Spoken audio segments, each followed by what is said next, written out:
So Willem, tell us about who you portray and how would you describe Leonard? I just told you Leonard Zeppelin. Leonard Seppala he was a real life character. This is based on a true story. He was a Norwegian man that immigrated to Alaska. He came there to find his fortune.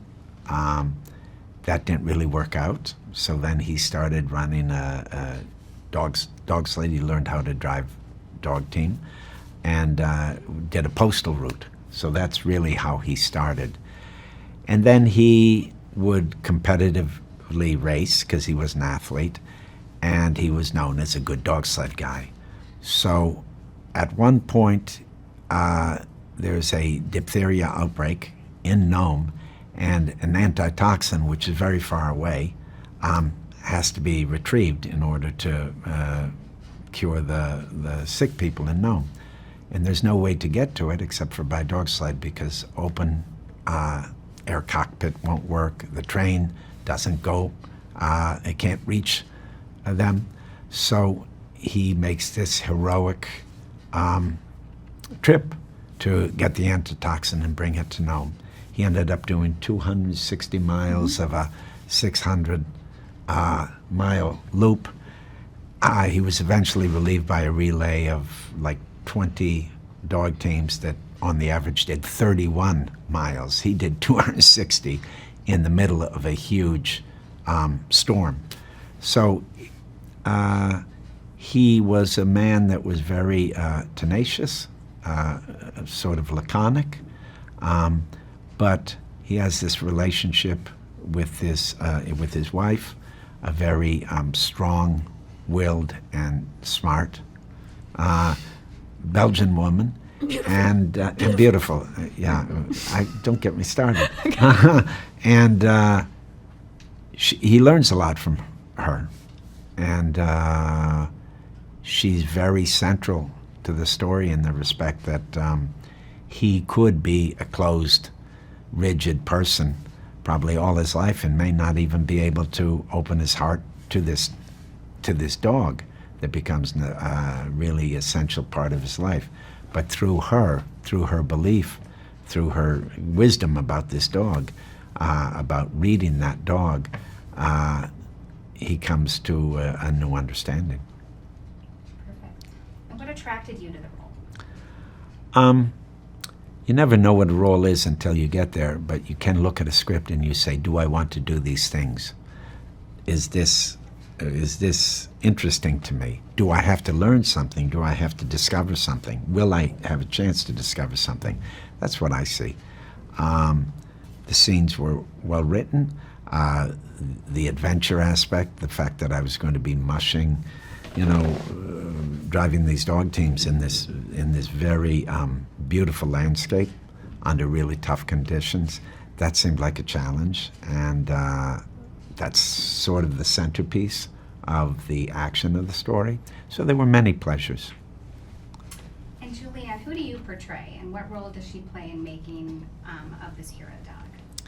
I play Constance Seppala, wife of Leonard, and she's the one that Togo is the runt of the litter, and normally this is the dog that they would try to get rid of, or is more trouble than it's worth. And she encourages her husband to keep this dog and give him a chance, and eventually he does. But I love that we can see this strong, independent woman within this relationship and this equal partnership, and they live by themselves miles from anywhere in this pretty hard landscape. It's up to them to keep this place running, and I love that she's not just in the kitchen, but she's on the roof helping mend the roof, and she's chopping wood, and she's helping care for the dogs, and there's a real closeness that these two have, and real trust and love that was really fun to play and really exciting to see on screen. Mm-hmm. And what attracted you to this incredible story? I thought the script was really well. This relationship was for me because that's what I would be, actively doing. Was the big draw for me, and to be able to do that with Willem, who was already cast, was very appealing to me. And I spoke to Ericson, our director, who started off as a cinematographer. So he had a very clear idea and this extensive lookbook of images that inspired him, and it was very beautiful. And his relationship, he had a wolf for like 12 years or something, so he has very deep connections with the canine world and nature. He's a nature guide and has done tons of directing in this type of landscape. We were in the Canadian Rockies, which is one of the most beautiful places I've ever been, just breathtaking. So there were a lot of reasons to say yes. So Willem, what went into preparing your role on this film? You talk about being a musher and working with the dogs. How many days of training? How did that end? It's hard to say how long I trained because I was training for the whole movie. Yeah, it was ongoing. It was ongoing. But initially, they take me slowly. I arrive, and I started just being around the dogs, watching the people the professionals that have the dog teams, just watching them, and then slowly, like an apprenticeship, I started doing the things that they were doing, and then eventually I started, being behind the sled. So it was slow, but I trained all through. I had to, because although it seems like a very simple action, it takes a lot of finessing, and you do have to have a deep understanding of the dogs, understand how they're doing, what kind of mood they're in. It becomes, once you get past the basic actions, you realize that it takes a lifetime to be a good musher. So Julianne, tell us a little bit about where Togo takes place and explain the rural, remote realities of where Constance and Leonard made their home. The story we're telling takes place in Nome, Alaska, in both 1913 and 1925. It's one of the things I love about this movie, actually, is how they jump back and forth between time periods. How we're introduced to Togo as a mature dog, and then we're told his story from when they first meet him. And it's Alaska in 1925, so there's not a lot of comforts around, and their home in particular is miles from anywhere, and obviously no electricity, no running water, so it's very much about the day-to-day, the running of a home and a property and the dogs, and trying to stay alive in that world. How did the cold temperatures help your performance? This is for Willem. And how did the weather and its unpredictability impact your impression of the reality of Cephala's journey? Well, nature, in this case, shooting so much outdoors, tells you what you can and can't do. And you're always in contact with it. It's a fluid thing, and that makes you fluid in your approach to what you're doing. There's no arriving. You always got to stay on top of it because the target is always moving. The weather is always changing. So I guess, when it's cold, there's no acting required. You're cold. You're cold. And of course, you're creating a parallel experience that is not as dangerous, is not as difficult as as the true life story, but it gives you a little glimpse. It gives you a foothold, you're paying a little bit for the authority to feel like you can pretend to be this guy because you're doing it. You could not shoot a movie like this with, trailers all around and taking breaks every 2 minutes to get warm, and it was pretty rough. Mm-hmm. But we had a crew primarily of Canadians that are used to shooting in those conditions, and they were very tough, and it felt like we were on an expedition. So to put it put me in the mindset of doing this dog run with some abstraction. The reality of what we were doing, how we were shooting it, helped a great deal. Great. what did Ericson Core bring into the production?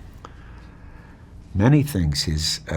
Ericson Core, not only did he start out as a cinematographer, and he's often operating among other cameras. There were usually multiple cameras.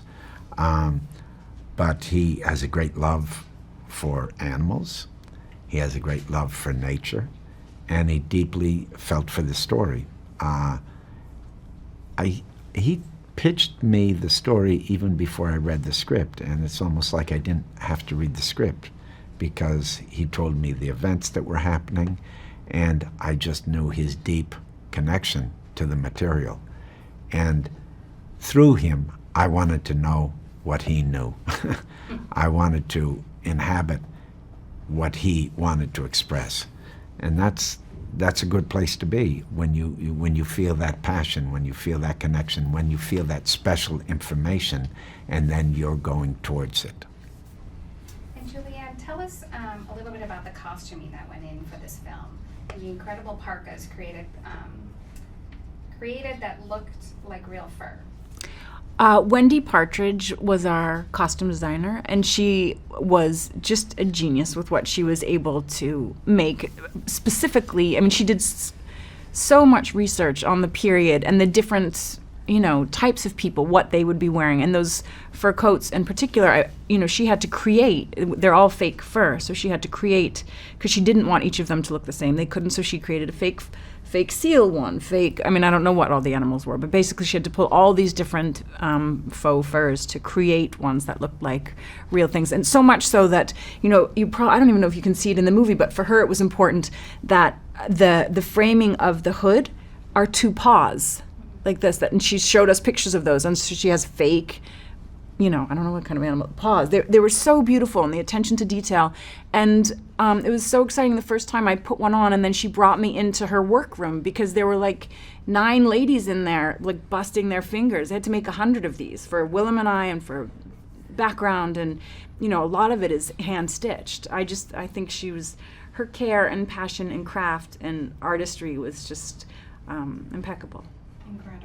Mm-hmm. So how do you think Disney Plus viewers are going to react to Togo? Listen, it's difficult. We're making a movie. It's on Disney Plus. God bless Disney for financing and making this movie. So I think it's a good movie. So we hope they enjoy it. Whether it's on, I would say also we've spoken to a number of people today, and they had just gone to a screening, and it was a range of people today. And every single one of them, to me, felt honestly, deeply moved by the experience, and that it was an enjoyable one. So hopefully that will be the case with the Disney Plus viewers. And for me, it was exciting to be able to watch a film with my family, because my kids can never watch the work that I do, and we all loved it. So there's something for everyone. I just want to say, from our point of view, we're making a movie. We're happy it's being made. We're happy that Disney is supporting this movie, supporting Ericson Core to make this particular story. And we're happy that it's at Disney because it'll get seen. But we're not thinking specifically. It's sort of after the fact that you think of it as a Disney movie. Hey there, it's Lisa here with today's bonus clip. Now, there are a lot of family movies with animals as the protagonist, but not just any animal, with man's best friend, dogs. Some of the best family movies with dogs are Homeward Bound, Benji, Air Bud, Beverly Hills Chihuahua, and A Dog's Way Home. What's your favourite dog movie? Let me know below. And remember, click down here to subscribe or on the side for more great content.